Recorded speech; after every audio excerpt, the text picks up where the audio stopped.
¿Tú también? ¿Quién más? Allá atrás también me vieron. ¿Tú también me viste?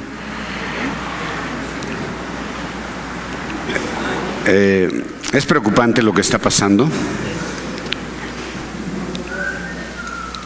porque dentro de algunas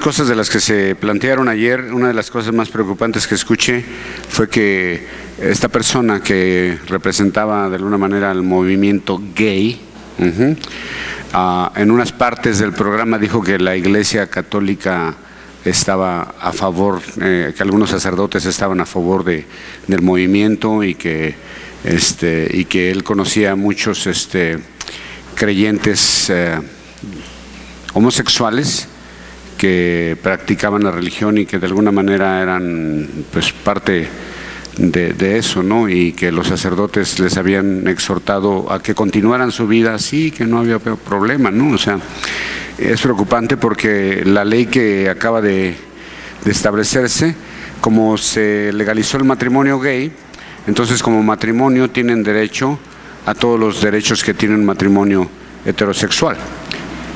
Y uno de esos derechos es adoptar hijos cuando no hay posibilidades de procreación, ¿no? Entonces está bien tremendo. Y ayer tuvimos un gran debate ahí en el programa. La semana pasada estuvo ahí algunas personalidades de Aguascalientes y ayer continuó el debate bueno, creo que la mayoría de la gente sí se inclinaba por la posición que teníamos nosotros, no aceptar esa propuesta, pero bueno, es algo que ya es una realidad y que está hecho, es algo que existe ya.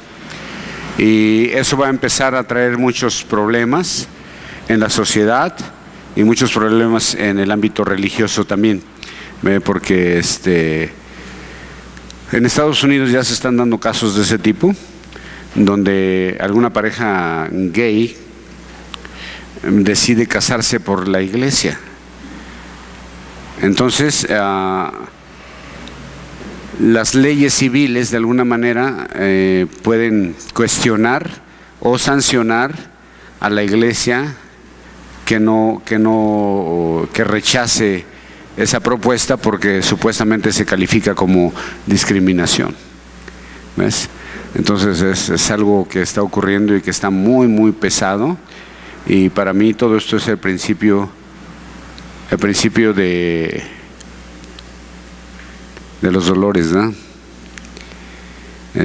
Creo que la sociedad, la tecnología, la información que hay ha sobrepasado por mucho ya la moral. Y ayer escuché comentarios de gente que llamaba por teléfono y decía que cómo podíamos creer en un libro tan antiguo, ¿no? Como la Biblia.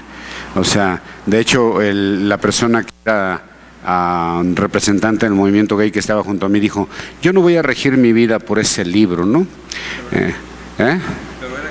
Pero era católico, ¿no? Pero no regía su Biblia, su vida por la Biblia. Y muchas cosas así muy fuertes. De verdad, quedé impactado, ¿no? Y eso es una de las cosas que me preocupan. Y otra de las cosas que siempre me ha preocupado es el nacimiento de tantas iglesias en Aguascalientes, tantos movimientos diferentes, con tantas enseñanzas diferentes. Es preocupante porque a veces los creyentes de buena fe que van a ser instruidos reciben una muy mala instrucción. Y estaba pensando en esto, es un poquito fuera de lo que voy a hablar, pero estaba recordando una historia de un vendedor, vendía, vamos a decir que vendía de esos que pasan vendiendo loza, ¿no? ¿Sí se acuerdan, no? Que daban cambio, ropa usada, de loza por loza, que quién sabe qué. Bueno, vamos a poner lo que era uno de esos. Y un día llegó una comunidad así muy lejana, rural, y estaban unos ancianos y le dijeron, oye, tú que andas por tantos lugares, ¿no conocerías a un buen maestro que nos enseñara aquí a nuestros hijos? Porque pues queremos que sean educados y todo. Y tú que has recorrido tantos lugares con tu trabajo vendiendo, pues nos podrías recomendar alguno, ¿no? Y pues se le ocurrió la buena idea de decir, pues yo fui maestro. Y dije, no, oye, pues ¿por qué no te quedas a enseñarnos, no? Y entonces dijo, va, y construyeron una escuela y toda la cosa, y empezó a dar clases, y empezó a dar sus clases, y todo lo que enseñaba eran escribir palabras a los niños, ¿no? A ver, escriban iglesia, pero con H, ¿no? Por decir algo, ¿no? Ese zapato, y lo escribía con S, ¿no? Y bueno, pues los niños empezaron a aprender a escribir de esa manera, y para ellos el maestro era excelente. Pero un día, cuando se tuvo miedo que lo descubrieran, se fue de ese lugar y huyó. Lo empezaron a buscar por todos lados, no lo encontraron porque huyó, porque ya había ganado dinero, y se dio cuenta que un día lo iban a descubrir. Entonces, en el pueblo se movieron y todo, total que contrataron otro maestro, pero llegó un maestro verdadero ahora sí. Y entonces empezó con el mismo sistema y les dijo a los niños, escriban iglesia, y pues lo escribieron con H, ¿no? Zapato, pues con S, ¿no? Y él va y les dice, no, es que iglesia se escribe sin H. Entonces, ¿qué crees que fue la reacción de los alumnos? Usted está loco. Iglesia es con H, está mal. Zapato es con S, usted está mal, ¿ve? Nuestro maestro era un gran maestro y no va a venir a cambiar su enseñanza. Eso es lo que pasa en las iglesias, ¿ves? Llega la gente con hambre, con sed, y les enseñan y ellos creen que eso es, ¿ves? Porque no tenemos el cuidado de escudriñar la Biblia y de estudiar. Y entonces damos por hecho que lo que dice el mono que está aquí, eso es. Y diga lo que diga, tú dices, es que a mí así me enseñaron. Y eso me he topado mucho con eso yo. Cuando la gente escucha una sana enseñanza, dicen, oigan, no, a mí no me enseñaron eso, a mí me enseñaron esto y usted está mal. ¿Ves? Muy difícil sacar de ese contexto a la gente cuando han sido mal enseñados. Vamos a Juan capítulo 5, verso 1-16. Y la verdad, no me quiero jactar de nada, pero Capilla Calvario es uno de los movimientos a nivel mundial, que tiene una sana enseñanza. Tú puedes ir a Capilla Calvario en Japón, o a Capilla Calvario en Austria, o en Francia, o en Estados Unidos, o en Inglaterra, o en Alemania, y la enseñanza va a ser la misma, ¿okay? En el mismo formato todo. Okay. En el capítulo anterior terminamos con la historia de la sanación del hijo del oficial, que fue una sanación a distancia, ¿se acuerdan? Que le decía, ven a mi casa, y Jesús, ¿qué le dijo? Pues no, fíjate que no voy a ir a tu casa, pero tu hijo vive. Aquel creyó la palabra de Dios y cuando llegó a su casa se enteró de que su hijo se había recuperado, ¿no? Y en esta nueva porción vamos a estudiar otro milagro o otra sanación siguiente a esta que realiza Jesús según el Evangelio de Juan.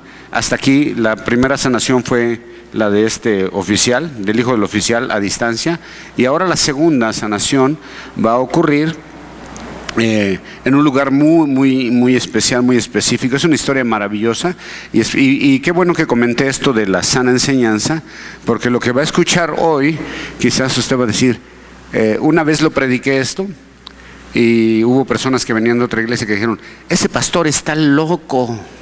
O sea que yo estoy loco, ¿no? Ese pastor está loco, ¿cómo se atreve a decir eso? Bueno, vamos a analizarlo, ¿ok? Y vamos a leer del versículo 1, Juan 5 del versículo 1 al 13. Nada más voy a enfocarme en esta porción porque es un capítulo muy largo. Y dice así, esta es la palabra de Dios, ¿ok? Después de estas cosas, había una fiesta de los judíos y subió Jesús a Jerusalén.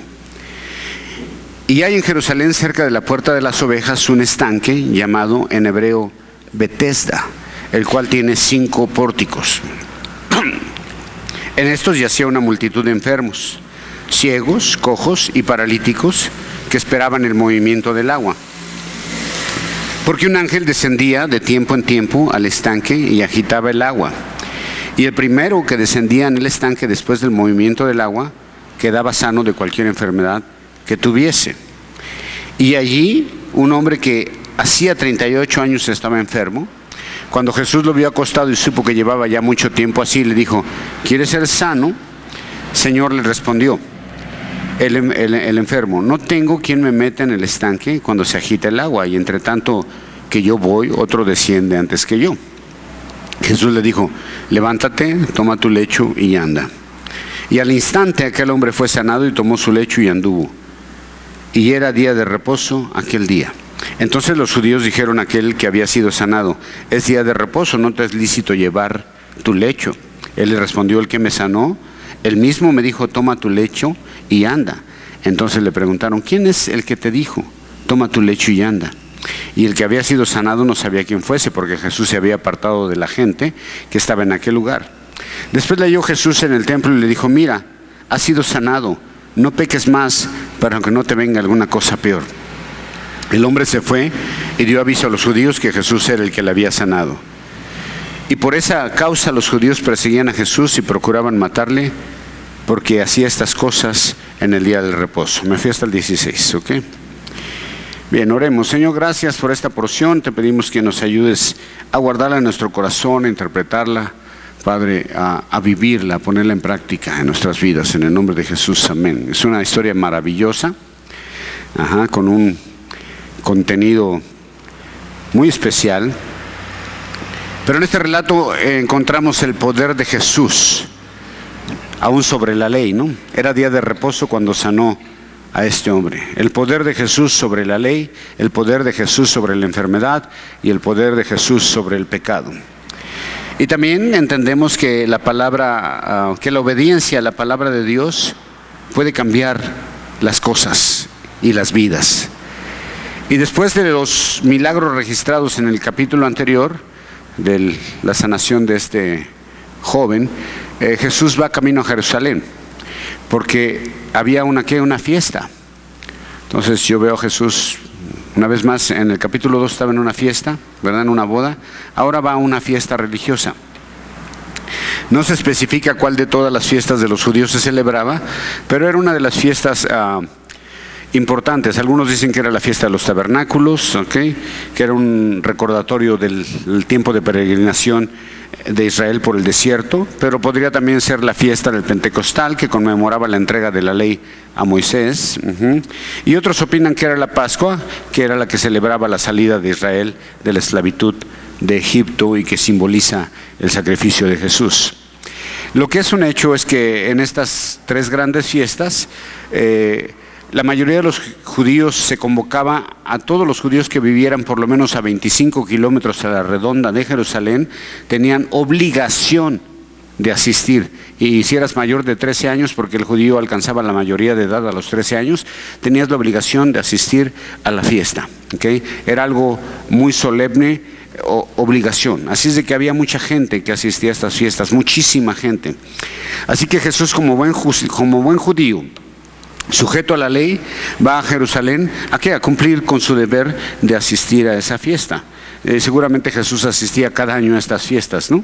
¿Recuerdas la vez que se les perdió a sus padres a la edad de 13 años, cuando lo llevaron por primera vez al templo porque ya era mayor de edad y tenía que participar en los servicios del templo? Pues yo creo que desde ahí Jesús asistía como buen judío a todas esas fechas, porque Jesús cumplía con todos los mandamientos de la ley.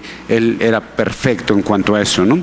Entonces Jesús se dirige a un lugar donde dice que estaba la puerta de las ovejas. Algunos eruditos creen que este nombre era porque ahí entraban al templo las ovejas que iban a ser sacrificadas. Creen que por eso se llamaba la puerta de las ovejas, porque por ahí metían todo el rebaño que iban a sacrificar. Entonces, cerca de esta puerta había un estanque que algunos eruditos piensan, y algunos arqueólogos piensan, que era una especie de baño público o balneario o algo así, con aguas termales, con minerales, con aguas curativas, como aquí conocemos algunos lugares así, ¿no? ¿Sí? ¿Conoce algún lugar de aguas medicinales o no? ¿Conocen aquí algún lugar de aguas medicinales? Bueno, pues aquí el Ojo Caliente, luego, pues, no te vayas tan lejos aquí, balneario Ojo Caliente, las aguas son termales y son medicinales. Tú te metes en esas aguas calientes y algunas personas experimentan cierta mejoría en algunas cosas físicas, ¿no? Sobre todo en la cuestión reumática y cosas como esas. Han surgido muchas cosas como estas en Aguascalientes. Hace unos años atrás hubo una onda de el foco tonal, ¿no? ¿Se acuerdan? Pero ahorita vamos a entrar en eso. el foco tonal. Entonces piensan que era un baño, así que había personas ahí en ese baño, en esa pila, en ese estanque, había muchas personas enfermas, ¿verdad? Toda clase de enfermedades. Me llama la atención mucho que dice que había ciegos, cojos y paralíticos. Fíjate, ciegos, cojos y paralíticos. Quiero que ponga mucha atención por lo que voy a decir. ¿Okay? Porque la otra vez hace unos años que tuve la oportunidad de compartir esto, no recuerdo si aquí, creo que sí fue aquí, no me acuerdo, alguien que venía de otra iglesia dijo que yo estaba loco, que cómo podía haber dicho eso. Pero bueno, cojos, ciegos y paralíticos. ¿Okay? Un ciego, ¿cómo podría ver cuando se agitó el agua? Un cojo, ¿escuchaba? Okay. ¿Y para dónde iba? Okay. Un cojo, ¿cómo podía correr a meterse al agua? Y un paralítico, ¿cómo se podría meter al agua? ¿Okay? Apúntelo nada más. ¿Okay? Había toda clase de enfermedades que estaban esperando que ocurriera algo sobrenatural, algo que pudiera cambiar su situación, que las aguas se agitaran, porque según el relato, había un ángel que descendía de vez en cuando, y cuando descendía el ángel, supuestamente se daba un chapuzón, ¿verdad?, en el agua el ángel, y era el momento que tenías que aventarte para sanar. Parece increíble. Y este pasaje ha sido considerado por muchos como fuera del contexto de la Biblia en cuanto a las sanaciones de Jesús. ¿Okay? Y la mayoría de los eruditos bíblicos concluyen en que ese estanque había corrientes subterráneas que cuando entraban producían agitación del agua, es decir, hacían un borbotón, porque entraba agua de repente y hacían un borbotón, un pequeño oleaje, y la gente, como parte de la cultura o como parte de un mito, decían que era un ángel y que el primero que se tirara encontraría sanidad de cualquier enfermedad. No nos dice aquí que alguien hubiera sanado, sino lo que pensaba la gente, que si alguien se tiraba en ese momento iba a ser sano de cualquier enfermedad. ¿Okay? Algunos opinan que eran aguas, como dije, que tenían ciertos elementos que ayudaban a sentirse mejor a cierto tipo de enfermos. Y dicen muchas cosas acerca de estas aguas, ¿no? Pero el Nuevo Testamento, la sanidad, ¿quién la tenía? Jesús. ¿Ok? ¿Quién más? Y después fue otorgado el don ¿a quién? A los apóstoles. Y después fue otorgado el don ¿a quién? A la iglesia. ¿Ok? Por el Espíritu Santo, ¿no?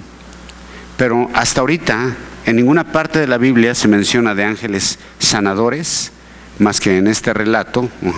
Pero yo concluyo y creo totalmente que era parte de un mito de cultura. ¿Okay? Ese tipo de creencias se ha extendido por todo el mundo y hasta hoy tenemos otorgándole propiedades milagrosas a cierto tipo de agua o cosas, ¿no? Y le voy a mencionar algunas. El agua de Tlacote, ¿se acuerdan? Nadie oyó hablar del agua. Tú sí, Raúl, el agua de Tlacote, ¿no? ¿Cuánta gente iba ahí? Creo que era Querétaro, ¿no? ¿Cuánta gente iba con sus botellitas que porque el agua de Tlacote es milagrosa y se llevaban garrafones y garrafones del río? Era un río, ¿no? Y la gente veías ahí llevando garrafones de agua de Tlacote porque a alguien se le ocurrió decir que esa agua era milagrosa. Y la gente creía que era milagrosa el agua. ¿Ves? El agua de Lourdes, Italia. ¿Okay? También si tú vas y tomas agua de ahí, el agua bendita, ¿no? Que existe en las iglesias católicas, ¿no? Por ahí hace un tiempo vino aquí a dar una conferencia al Teatro Aguascalientes un sanador contactado por ángeles, francés, ¿se acuerdan? ¿Sí se acuerdan? Que dio una conferencia en el Teatro Aguascalientes y luego fue al Hospital Hidalgo, que usaba una capucha así y venía con guaruras acá y que según que nomás con que te tocara sanabas. Pues no sanó nadie. ¿Okay? Yo conocía gente que trabajaba en el Hospital Hidalgo en aquel tiempo. No está Richard, ¿verdad? Y le pregunté, oye, ¿qué pasó con el sanador? Dijo, no, los de terapia intensiva se pusieron más mal.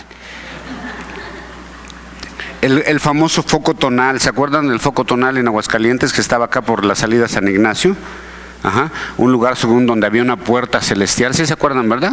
Fue muy famoso, y ahí la gente iba vestida de blanco y te parabas ahí en ese lugar y recibías la energía cósmica y sanabas, ¿no? Entonces algo así era lo que estaba pasando aquí, ¿ok? No porque sea la Biblia, quiere decir que tenía que ser un ángel. Juan está relatando una costumbre cultural, una creencia popular de la gente. Porque imagínate cómo sería la vida en el estanque de Bethesda, ¿ok? ¿Te imaginas cómo sería la vida ahí? Dice que había muchísimos enfermos de toda clase esperando a que se agitara el agua. Entonces imagínate, ¿no? Cojos, ciegos y paralíticos. Entonces imagínate al ciego, ¿no? Cuando oye que se agitó el agua, ahí va el ciego acá, y de repente el cojo lo alcanza acá, y lo tira, ¿no? ¿Sí o no? Porque yo quiero entrar primero, ¿no? Y el paralítico acá nomás. ¿Te imaginas? Imagínate cómo sería. Lo más seguro es que los más fuertes atropellaban a los más débiles, ¿ok? En su ansiedad por llegar al agua cuando se agitaba.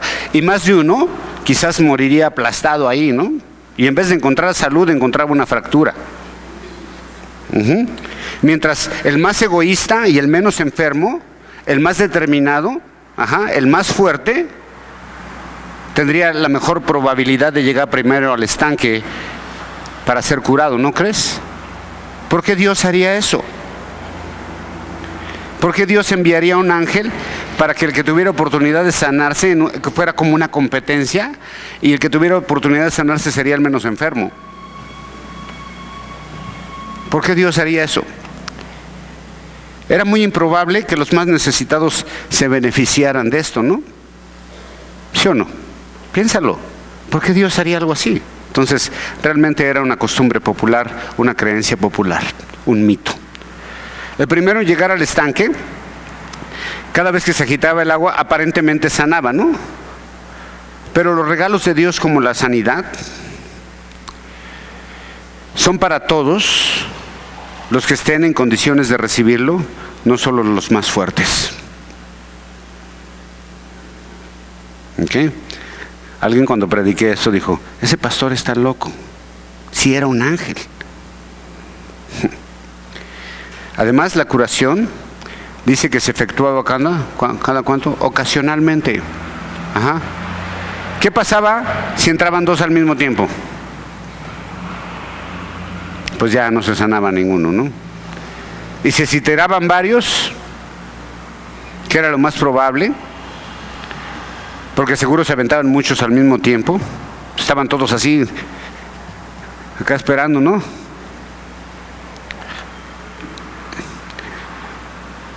Lo más seguro es que no sucedieran muchas sanaciones con frecuencia. Así que los principios usados en estas curaciones en el estanque parecen muy diferentes a las formas con que Jesús efectuaba sus milagros. Y los que están alrededor del estanque era gente de aquel tiempo con ideas y pensamientos de su tiempo. Gente muy supersticiosa.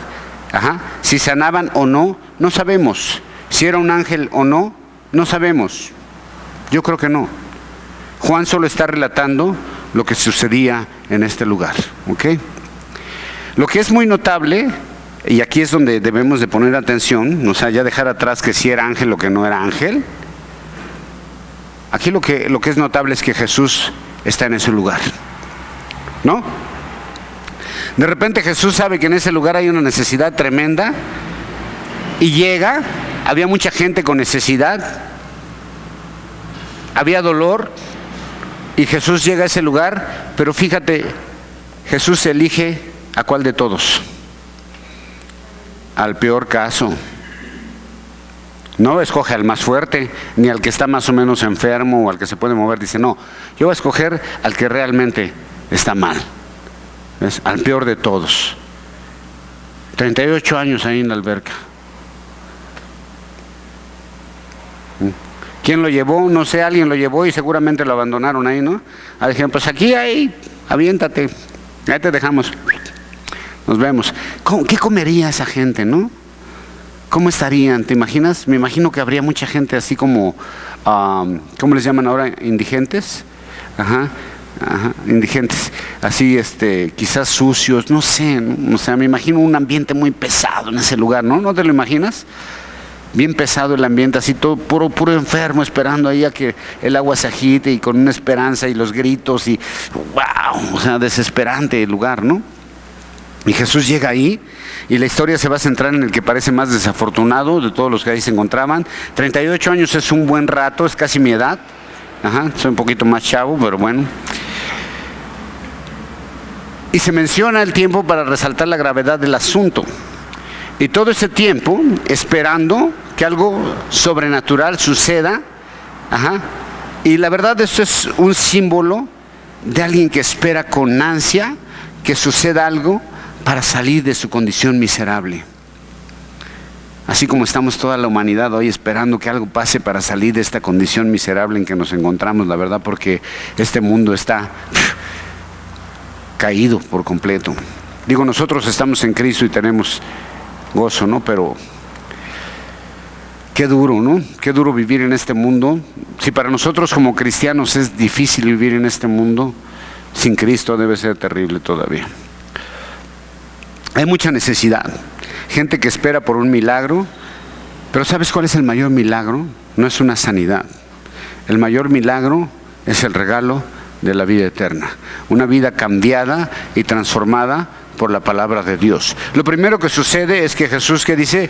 Vio a un hombre en su necesidad, en su condición, al igual que en otras ocasiones Jesús estaba siempre pendiente de la necesidad de la gente, veía la necesidad y actuaba. ¿Se acuerdan en Lucas 7:12 que dice que 7:12 en adelante dice: cuando llegó cerca de la puerta de la ciudad, de aquí que llevaban a enterrar a un difunto, hijo único de una madre, la cual era viuda y había con ella mucha gente de la ciudad, y cuando el Señor la vio, se compadeció de ella y le dijo: no llores, y acercándose tocó al féretro, y los que lo llevaban se detuvieron y dijo al joven: a ti te digo, levántate. Entonces se comparó el que había muerto y comenzó a hablar y se lo dio a su madre. ¡Fua!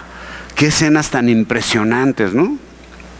Imagínate, ¿no? Va así la procesión acá, cargando al muerto, todos vieron, ¡ah! Y llega Jesús, nada más toca el ataúd y le dice: a ti te digo, levántate. Y se levanta y comienza a hablar, y no habló en lenguas, ¿eh? Seguro dijo: ¿qué pasó? ¿Qué onda? ¿Dónde estoy? ¿No? Algo así. Y ya, ahí está tu hijo. Qué impresionante, Jesús, de verdad. O sea, ahorita que estábamos cantando, puedo imaginarme cuando esté en tu presencia. No podemos ni imaginarnos, ¿no? O sea, la canción dice que se puede imaginar, pues debe tener mucha imaginación, porque yo no me imagino estar en la presencia del Creador del universo, ¿no? O sea, debe de ser algo, no sé, o sea, conmovedor, o sea, sublime, así que no vas a poder hacer nada ni siquiera, ¿no? O sea, no sé. Lucas 13:12 y 13 dice: cuando Jesús vio, llamó a la mujer y le dijo: mujer, eres libre de tu enfermedad, y puso la mano sobre ella y ella se enderezó y luego glorificaba a Dios. ¿Te acuerdas la mujer que estaba encorvada? Nomás se enderezó. Mateo 9:35 y 36 dice: recorría Jesús todas las ciudades y aldeas, enseñando en las sinagogas de ellos y predicando el evangelio del reino y sanando toda enfermedad y toda dolencia en el pueblo. Y al ver las multitudes tuvo compasión de ellas, porque estaban desamparadas, dispersas como ovejas que no tienen pastor. ¡Wow! Nosotros muchas veces, hermanos, cerramos nuestros ojos ante la necesidad de la gente y decimos: tengo mucho tiempo, estoy ocupado, otro día será. O el clásico: ni se congrega, ¿qué le voy a ayudar? ¿Qué demonios será? No sé quién sea, no, ¿verdad? ¿Quién demonios será ese tipo? No sé. No, yo no sé, ni se congrega. ¿O por qué estás ayudando a esa persona si no es ni cristiana, no? ¿Te imaginas si Jesús hubiera llegado así a preguntar? Ajá. ¿Crees en el judaísmo? No, pues no, entonces no te sano. ¿Eres judío? No. ¿O crees en mí? Sanación, porque veía el dolor de la gente, ¿no? Jesús sabía la necesidad de la gente y hacía algo a su favor. ¿Qué hacemos nosotros? Esta es la manera en que Jesús mostraba su interés por las necesidades de la gente, por sus necesidades físicas y espirituales. Jesús no es indiferente a las necesidades de nadie, conoce y quiere hacer algo a su favor. Pero después dice que Jesús supo, primero lo vio y después supo, más adelante dice, ahí lo vio acostado y supo, o sea, Jesús entiende su condición, supo que llevaba mucho tiempo enfermo, que nadie le había podido hacer algo por él, nadie, ni los doctores, ni sus amigos, ni su familia, ni siquiera el agua milagrosa. Ahí estaba. Jesús sabe todo, no necesita que nadie le explique, Él conoce de antemano nuestra necesidad y lo que hay en nosotros, ¿ok? Juan 2:25 dice, y no tenía necesidad de que nadie le diera testimonio del hombre, pues Él sabía lo que había en el hombre. Es una pregunta muy padre en el verso 6, si te pones ahí por favor. En el verso 6, es obvio, ¿no? Y Jesús, ¿por qué está ahí? Y Jesús le dice, parece ridículo lo que le pregunta a Jesús, ¿no? ¿Quieres ser sanado? Y podemos decir, pues qué enfermo no quiere ser sanado, ¿no? Y si por eso está en el estanque. Pues déjame decirte que por increíble que parezca, hay quienes no quieren salir de su condición.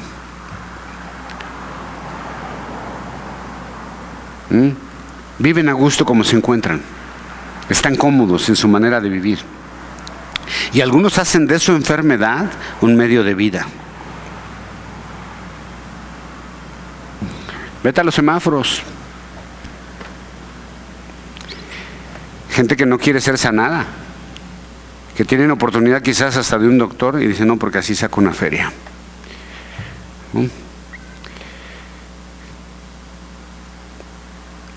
Pero no solo hablo de lo físico, sino de lo espiritual. Gente que está cómoda con su manera de vivir. Gente que sanar y salir de ese medio sería enfrentar responsabilidades y prefiere no enfrentar responsabilidades. No, a mí no me hables de Dios. No quiero meterme en eso yo. Así estoy bien. Soy muy feliz, aunque sea la persona más infeliz, ¿no? Así también hay gente sumida en el pecado que no quieren cambiar su vida, ni estilo de vida, gente que vive en los vicios, que están habituados a esa forma de vida. Y Jesús pregunta y dice, ¿puedo intervenir en tu vida? ¿Me das chance de meterme? Porque Él no puede tomar decisiones por nosotros, ¿ves? Era como si Jesús dijera, ¿de veras quieres sanar? ¿De veras quieres cambiar? Porque si no hay un deseo interno de cambio, no va a suceder. ¿Qué le contesta él? Señor, no tengo quien me meta en el estanque. Y Jesús le contesta, ve a la cruzada del Milagros el domingo porque voy a hacer un evento. Lleva varo porque tienes que pactar con Dios. Si llevas tarjeta Platinum, oro, o cuál es la otra que venden ahí en la televisión, ahí en, ¿cómo se llama? En enlace, ¿no? Lo digo a la tele, en enlace te venden la sanidad. ¿Ok? Que mientras más pagues, más rápido te sana Dios. Eso no es cierto. La respuesta del enfermo nos deja ver que tiene una historia de miseria física, ¿no? De haber sido abandonado por todos, por sus amigos, por sus familiares. Es una respuesta muy conmovedora. Este hombre no sabía quién estaba delante de él y él sigue pensando en el estanque y sigue lamentándose y dice, es que no tengo quien me ayude. A veces nos sentimos así, ¿no? ¿No te has sentido así? Yo sí. ¿No? ¿No te has sentido así abandonado por todos que dices, es que nadie me comprende? Se siente gacho cuando estás así, ¿o no? ¿Nunca se has sentido así? Totalmente solo así, y que es que no tengo quien me haga el paro. Y en este punto del relato, su esperanza todavía en dónde está. En el estanque, que se suponía que era milagroso. Y era muy evidente que todavía no se le había ocurrido que Jesús podía sanarlo por otros medios, ¿no? Pero Jesús siempre es el amigo que está dispuesto a ayudar. No le explicó acerca de quién era, no le pidió que le explicara de qué se trataba todo eso de meterse al agua, no le dio un sermón, no le dijo, no sé, ¿no? Mil cosas como a veces hacemos los creyentes, ¿no? Con la gente. No le dijo nada, no le dijo, ¿no sabes quién soy yo? O sea, ve la cruzada de milagros, ¿no sabes quién soy yo? No le dijo, a ver, primero explícame qué es todo este rollo, por qué estás enfermo, de seguro cometiste pecado. No le dice nada, ¿ok? Nada más, ni le da un sermón ni nada, solamente quiere ayudar. Jesús da una orden y en medida que el enfermo responde a esa orden con obediencia, el poder de Dios actúa en él. Fíjate, ni siquiera le dice quién es.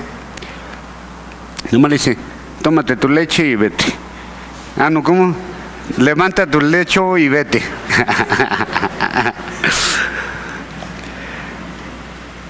Wow, hay muchos que necesitamos la mano amiga de alguien, que estamos esperando a alguien, que alguien nos tienda la mano. ¿Y sabes qué es Jesús? Pero la primera condición para que Jesús intervenga realmente en tu vida es tener un deseo profundo de cambio. Si no existe ese deseo profundo de cambio en tu vida, no va a suceder. Debes desearlo de corazón y que esté de acuerdo a la voluntad de Dios.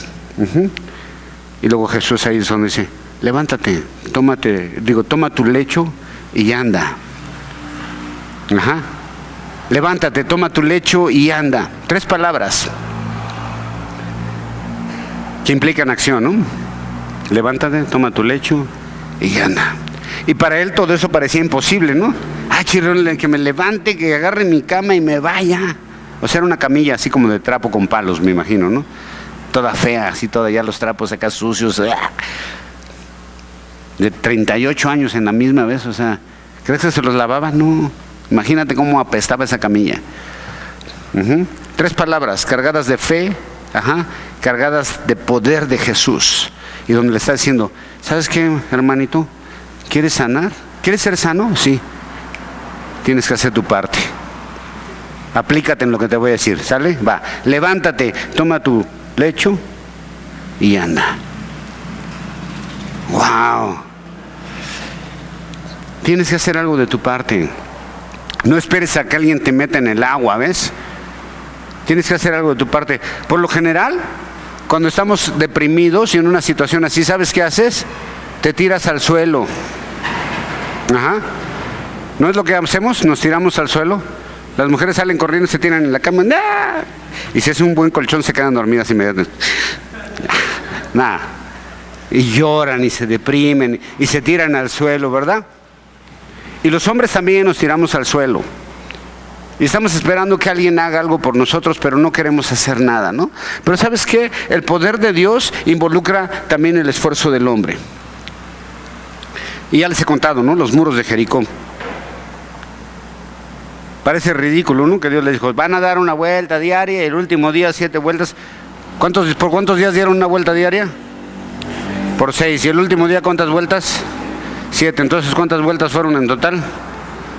13 vueltas. Entonces, aquellos locos que dicen, hay que dar 7 vueltas al edificio y acá, ¿sí?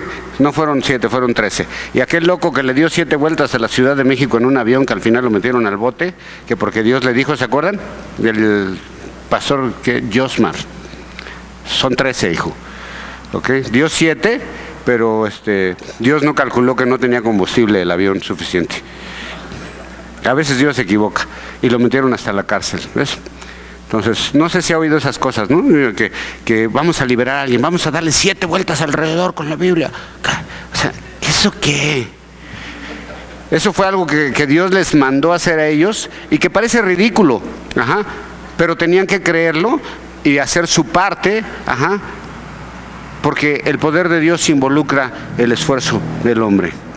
Tienes que hacer algo, ¿ok? Los milagros suceden cuando nuestra fe trabaja en conjunto con el poder de Dios en la perfecta voluntad de Dios. Me gustó lo que dijo María del Sol y se me quedó grabado y lo vamos a adoptar también aquí, eso de que si eres cristiano y quieres declarar, lo único que puedes declarar son impuestos, ¿ok? Sí, de verdad. O sea, así es. Lo que Jesús estaba diciendo a este hombre es: intenta hacer lo imposible. Haz tu máximo esfuerzo. ¿Ok?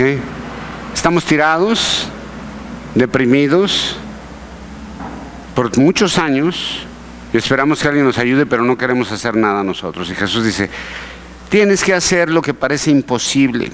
Tienes que hacer tu máximo esfuerzo. Lo que no has hecho en 38 años. ¡Wow! Tienes que romper ese patrón. Creer en la palabra de Dios. ¿Cómo sonaría esto para aquel hombre? Ajá. Y yo le hubiera contestado a Jesús: ¿qué, no ves que estoy inválido? ¿Te estás burlando de mí o qué? Es que en esa iglesia me lastimaron. Ajá. Le hubiera dicho: tengo enfermo 38 años, ¿no quieres que me levante? ¿Te estás burlando de mí? Pero obedeció la palabra ¿y qué pasó? ¡Pum! Sucede lo imposible. Hay tantas cosas que nos hacen sentir abatidos, inválidos, sin esperanza. ¿Sí o no? Pero cuando hay un deseo intenso de cambio y aplicamos la fe y el esfuerzo en conexión con la voluntad de Dios y el poder de Dios se manifiesta, entonces las cosas pueden cambiar. La oración tiene el poder para cambiar las cosas. En el deseo profundo de que sucedan las cosas, eso es fe. En la confianza en Dios. ¿Y luego qué pasó? Verso 9, ¿qué dice? Al instante. ¡Wow! Al instante aquel hombre fue sanado. Y aquí vemos que este hombre que esperó por tanto tiempo, lo que esperó por 38 años, sucede en un instante con la obediencia a la palabra de Dios. Y aquí establece un agudo contraste, ¿no? Entre 38 años y al instante. Y comenzó a andar, es decir, tomó una nueva forma de vida, su vida cambió, ya no fue la misma, pero tuvo que hacer algo, obedecer la palabra de Dios. Y esta es una historia de una vida que fue cambiada a través de la palabra de Dios. Algo muy interesante, ¿no? La sanación del paralítico pasa desapercibida para todos. No es un showzazo como ahora se hacen, ¿no? Vean los videos en internet, los shows que hacen, ¿no? Los sanadores. Vean los showzazos que hacen acá en un estadio. Pasa una persona y le entrevistan. Sí, acá doctor, quién sabe qué. Si esta persona venía con un dolor muy fuerte en los callos del pie derecho y cosas así, ¿no? Y ahora, a ver, brinca. Ya no te duelen los callos, ya no. ¡Gloria a Dios! Acá hace un showzazo, ¿no? Aquí nadie ni se dio cuenta, ¿no? ¿Qué hubiera pasado? O sea, ¿te imaginas si se ven que todos se le van encima a Jesús y el estanque se queda vacío? Y ahí uno que otro menso se hubiera aventado. ¡Ahora sí! Ya se quedó vacío. ¿Sabes por qué no se dieron cuenta? ¿Por qué no vieron a Jesús? ¿Por qué no vieron el milagro? Porque seguían enfocados en el estanque. Y esa es la condición del mundo, ¿no? El mundo está buscando algo que transforme su vida, pero fuera de Jesús. Jesús se presenta en ese lugar y transforma la vida de una persona, pero para los demás pasa desapercibido. Y luego Juan apunta que era día de reposo.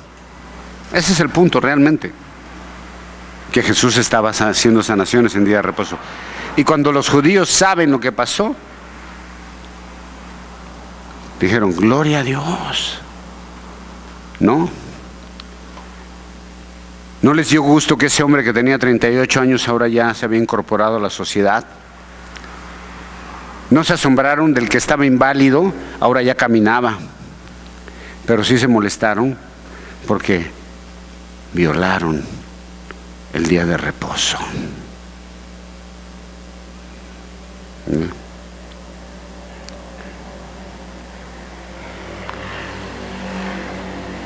Cuando Jesús baja del sermón de alimentar a 5,000 personas, de ver milagros maravillosos, y llegan los judíos y le dicen: ¿por qué tus discípulos no se lavan las manos?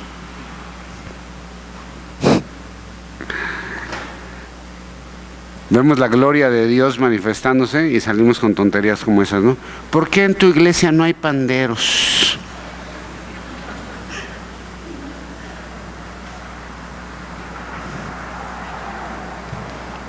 Así estaban estos. El Mishnah prohibía cargar o acarrear cualquier objeto en ese día. Por eso es la bronca, porque él va cargando una cama, ¿no? Jesús, al hacer esos milagros en sábado, quería dejar en claro, muy importante, porque Jesús sanó muchas veces en sábado, hasta parece que lo hacía a propósito, ¿va? Decía: es día de reposo, vamos a buscar a quién sanar, vénganse.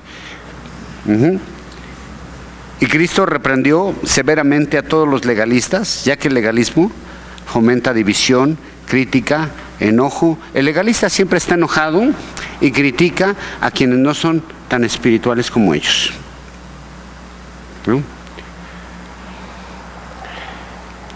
Es interesante, pero por ejemplo el día del evento, la mayoría de la gente que no era creyente se fue feliz. Menos uno que por ahí pasó algo que yo ni me di cuenta.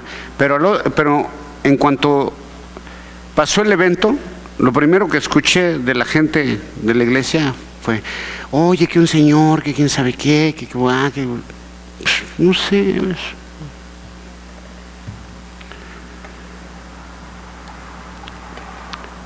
Me preguntaron varias personas sobre eso. También quería dejar en claro que la misericordia y el amor son más importantes que la religiosidad.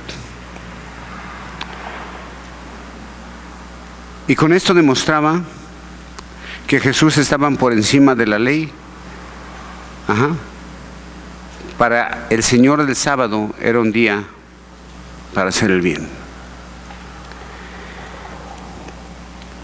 Hoy el domingo equivale a este sábado para nosotros como creyentes. ¿Y cómo venimos a la iglesia? ¿Buscando servir? ¿Buscando ayudar? ¿O tal vez queremos criticar, enojarnos? Cuando es un día para practicar la misericordia y hacer el bien. Jesús le dice: no peques más. Cuando se lo encuentra ahí en el templo, ¿va? Ya está diferente el hombre, tiene una vida diferente y todo, y lo ve a Jesús y dice: este es el que me sanó, ¿verdad? Sí, Jesús: nada más no vayas a pecar más para que no te venga un mal peor. ¿Se acuerdan aquel que dice que salieron salió un demonio y no hizo realmente una conversión genuina con Jesús y regresa con otros 7? Dice: una vez que has sanado, aliviánate. Y Jesús le llama la atención a este hombre, a que vea su bienestar físico, pero que vea que también tiene una necesidad de limpieza espiritual. ¿Qué pasaría si ya ahora sano vuelve al estanque? Porque ahora sí se puede aventar.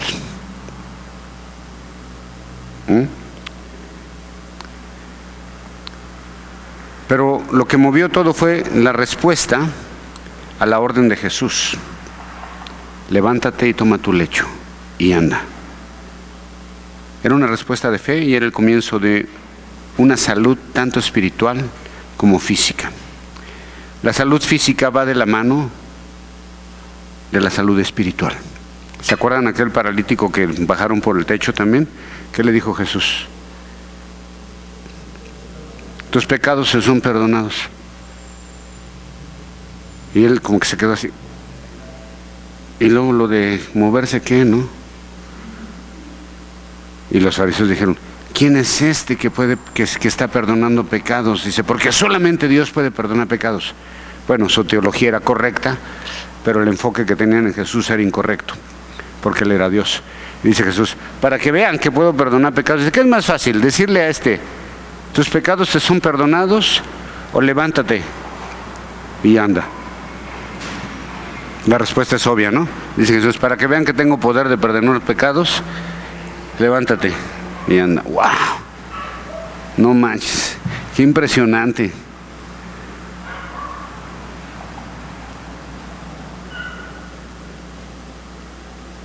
Era el comienzo. La salud física, ¿sabes cómo empieza, mi hermano? Con la salud espiritual. Va de la mano, ¿no? Y no quiere decir que las enfermedades sean siempre por causa de pecado, ¿no? No es siempre así. Muchas enfermedades son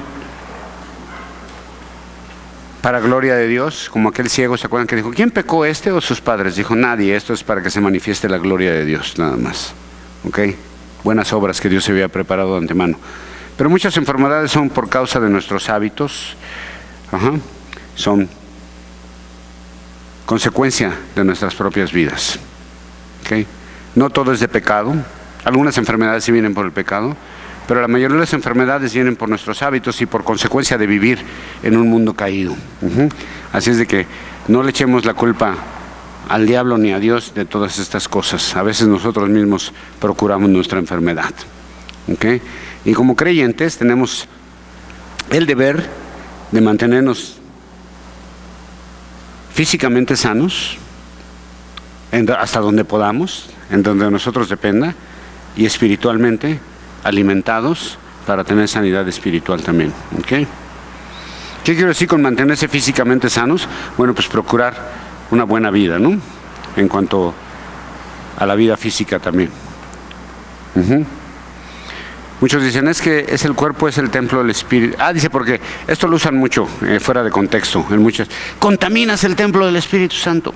Aunque realmente en ese capítulo y en ese versículo está hablando de fornicación.